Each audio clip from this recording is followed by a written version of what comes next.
Jenny Evans here, and I wanted to talk to you a little bit today about why I resigned from Younique.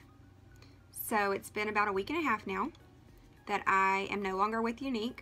So a little backstory. I resigned from Younique as a purple status presenter. I had been with Younique for a year and a half. I've been purple since February. I had a team of about 350. I had 3 elites. I had 2 second generation elites, and I had intended on staying until the company was non-existent anymore. So why did I? Well, I left Younique. Basically, the majority of the reason I left Younique is because of the product quality. It all kind of leads back to that. The mascara was changed a year ago. The new formula was horrible. Everybody knew it, but everybody was told to keep quiet. Leaders, you know, would tell us that it was being reformulated. They were fixing the problem. At one time, they even told us they did fix the problem and they were all better. Here we are a year later, and the mascara is still the same. It's horrible. Dries up after 3 weeks. Can't use it. And it's $30. So you're going to spend $30 on mascara that lasts you, that stays actually good and usable for about a week.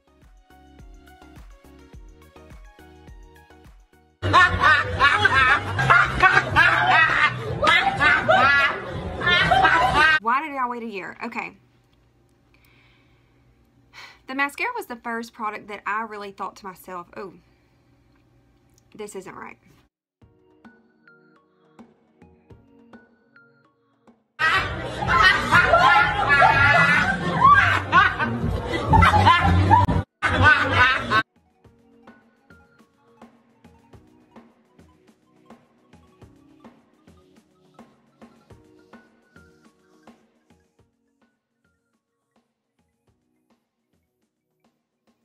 But as a leader, I was taught that we don't talk about those problems. We don't, you know, we just build a team. We just keep building. We keep recruiting. We keep recruiting. We keep building. We train our teams. We tell our teams there's no problem. We tell our teams they're fixing it. We tell our teams that they just need to sell. They need to recruit. This company's amazing. It didn't matter about the mascara because this company's going to make me rich, and I need to keep recruiting to get to black status so I can be rich. So that's how I thought. I went to my leader about the mascara one time, and she told me, mine is fine. You'll need to send yours back and get a new one. So that's what I told my girls. And looking back, I'm really ashamed of myself because that's not the person I am. That's how I taught my leaders to be, and it just keeps trickling down. By the time I left, everybody pretty much knew that the mascara wasn't something worth spending your money on. But it's still available on the website to purchase. Every single time I saw a customer, it would always be new customers because nobody's coming back to buy the mascara again.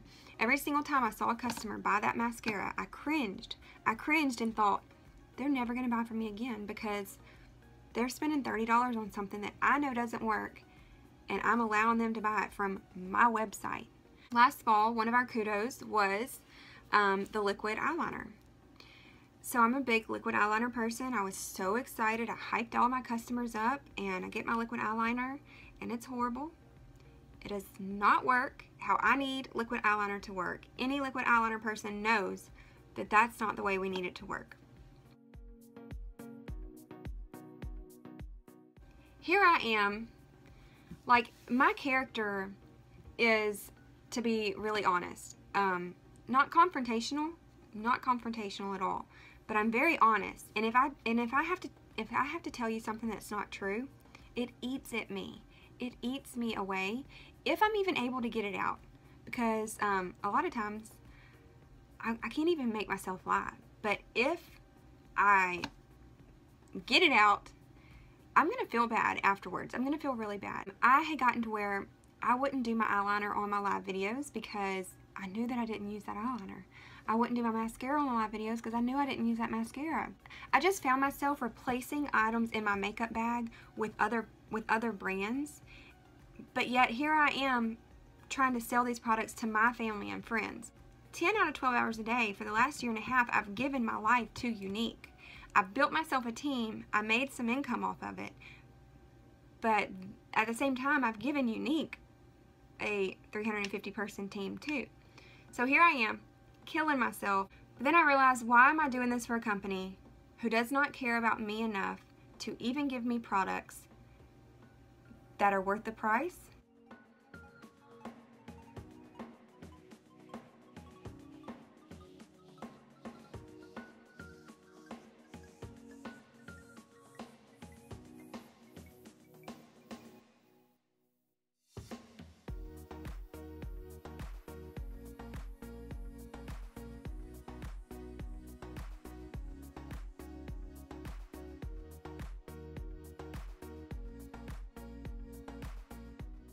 To give me products that work, to give me products that I can be proud to sell.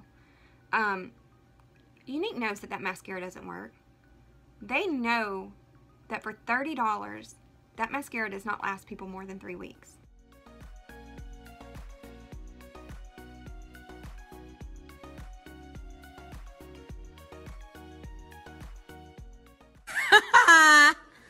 Sorry.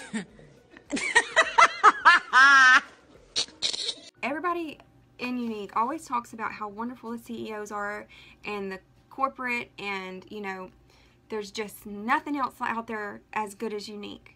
Why am I giving all this time, energy, and effort to a company that does not care about me enough to fix that mascara or take it off the market so that I can quit losing customers, so that I can quit looking like a liar, so that, you know, I can quit losing respect? Because I've bought products from direct sales companies before that I hated, that didn't work, and the person who sold it knew they didn't work. But they gave me that link to order anyways, and they told me thank you once I ordered, and I lost respect for those people. I lose respect for that company. I lose respect for the presenters themselves because I feel like, you know, I take it personal. I feel like you sold me something that you knew didn't work. I'm going to be talking about why I left Younique. So I was with a company called Younique Products, and I'm sure you've heard of it. And part of the I'm sure you have heard of it, I'm going to mention here. And the first thing was the quality of the products.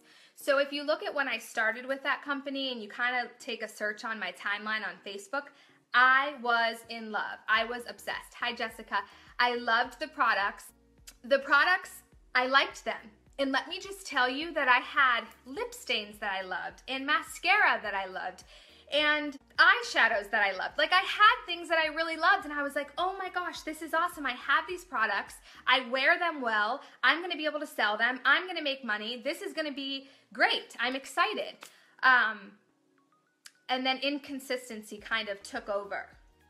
And when our company decided to, hi Rebecca, our company decided to announce that they were dropping a new line of or a new formula of the mascara. I was worried because I really liked the mascara, and that was my #1 seller. I would literally have people say, do you have that 3D mascara that makes your lashes so long and blah, blah, blah? And that was my #1 seller. So I was nervous to know that the formula was changing. But I was not going to give up because I trusted the company. I trusted my leaders, and I said, okay, if you say it's going to be epic, it's going to be epic. So I told everybody it was going to be epic, and I was so excited because we were going to have this even better product. And then I got the product, and I liked my first bottle for like 2 weeks, and then it dried out. And that really made me mad because to spend $29 on a mascara that's only gonna last me 2 weeks, and I didn't look like I had fake lashes. I mean, I could have just gotten fake lashes if that's what I wanted, I suppose, but that's what the marketing was saying, that this is what it was going to do for us. So I was very, thank you, Shane, I was very frustrated because I knew my clients were going to be mad. I knew, hi Caroline, I knew my clients were going to be mad. I knew they were going to say, this sucks. You're saying this is great, and it's not. But here's what I want you to get. the product that I had in my like makeup arsenal was great. And then they started, I don't know exactly what happened, so I don't want to say that they like got a new manufacturer or whatever. Something started changing when the formula for the mascara changed. The inconsistencies for all of my products were starting to like really put me in like just a not good place. And I started to feel like, well, let me give you some examples. So the mascara was one. I literally would tell people, don't buy the mascara anymore. I don't like the new formula. And for the first time in like a year and a half, I went back to Clinique and I bought my Lash Power Warm Water Removal Mascara that I had been wearing since I was 18 years old. So I was like, wow, that is a huge change in my business. Like, that's a huge change in my business. But these are my customers, people who I'm saying, this is the bomb product, you need it, it's helping me make an income, I believe in it, that's my name. So I was starting to get frustrated because I don't want people out there to think that I believe in this and that I'm just trying to make money. I'm just gonna tell you right now, buying like a $32 foundation and me getting a couple dollars that I could barely buy like a grande frappuccino from Starbucks with is not worth people thinking that I'm a liar or people thinking that I don't have like integrity. So that was huge. I had similar issues with eyeshadows, the literal same exact color with the same exact shipment, and one was very dry and one was very creamy and rich and delicious like they said it was going to be. So that was hard for me because I want my customers and my clients to know that they're getting good quality products. Like, why would they support me if they're not? And I felt like a liar because what I had was, and not all of the things that I got were good. I had to go to compliance for a few things and they were great about returning them, which is awesome. But it's still frustrating because when you go and you spend the shipping and you get a product, like every once in a while I get it, but like product after product after product, no, like I couldn't. That was hard. Before we get into the slides, I want you to remember this one percentage, and it's 10%. You will see why in the next few slides. But before we go into these slides, I wanted to first just give a huge shout out and thank you to everybody who helped me do my research, helped me with research, provided me with articles or pictures, whatever the case may be, information, whatever it is. I will have all my references cited down below in the description box for you guys if you want to check anything out. I will have all the videos I used, all the articles I used, all the people I talked to. I'll have a quick shout out for you guys down below. But without further ado, let's just go ahead and get into the slide.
I'd like to start by saying thank you to Chairman Corker for your leadership in this endeavor, and to Senator Cardin.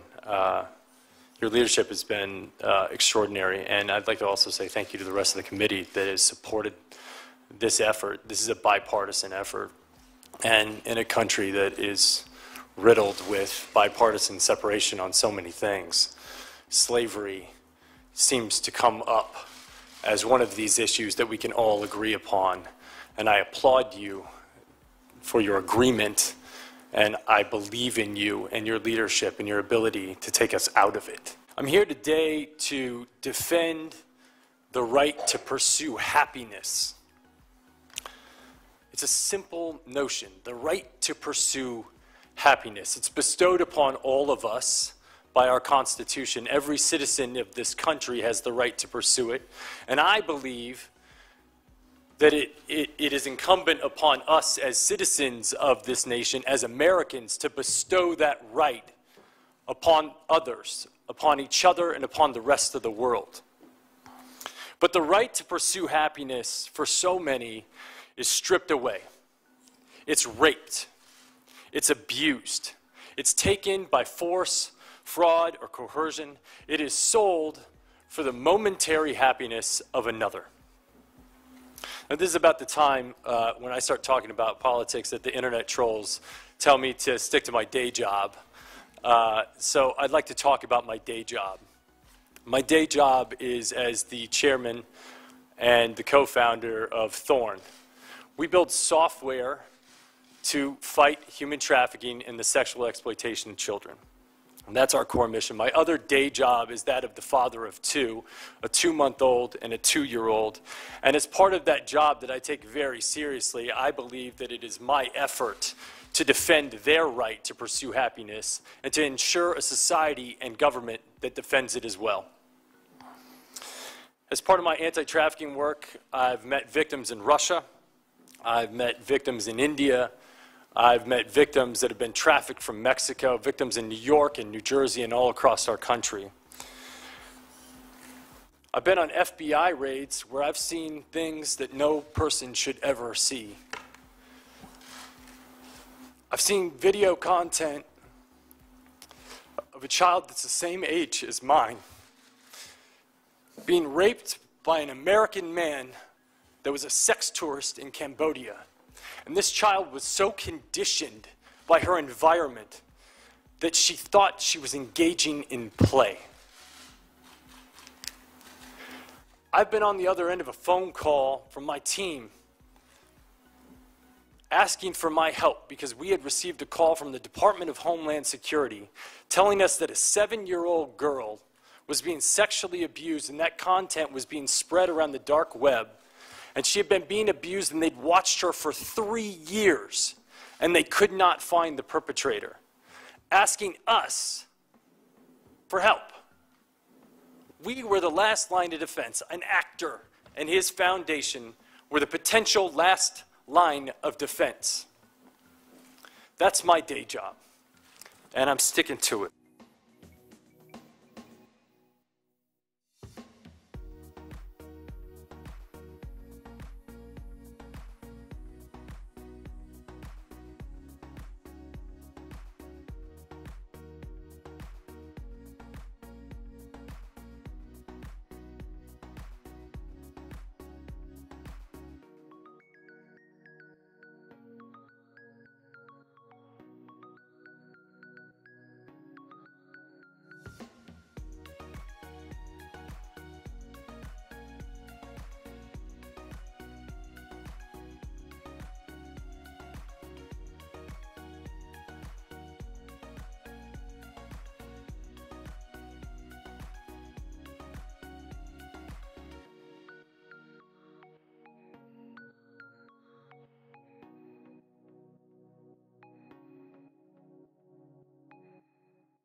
Isn't that so fucked up? Like, I just, is anyone else that mad about it? To look even further into everything and see how fucked up it is, it just disgusts me to see the lies, the manipulation, the exploitation. It's disgusting. And I made sure to add in those clips from the various ex-presenters so you could hear it from an ex-presenter. Someone who you guys said I wasn't, someone who wasn't invested in the brand, someone who had no knowledge of the brand. I made sure to include their testimonies so you could hear it from an actual person who worked with the brand for years, invested so much time and money into the brand for years. I wanted you guys to hear from their mouths. Not just mine, not just everyone else's, but theirs as well. People who you guys said I wasn't. Someone trustworthy, someone who knows the ins and outs. Well, you heard it from them. You heard it from their mouths, straight from the horse's mouth. So please tell me, what tune are you singing today? I stand by everything I've said in both my last Younique video and this video. I will never take back anything. I stand by everything I've said. And that's gonna piss off a lot of people, and I'm fine with that. I'm not here to make friends with Younique presenters. I'm not here to make people happy.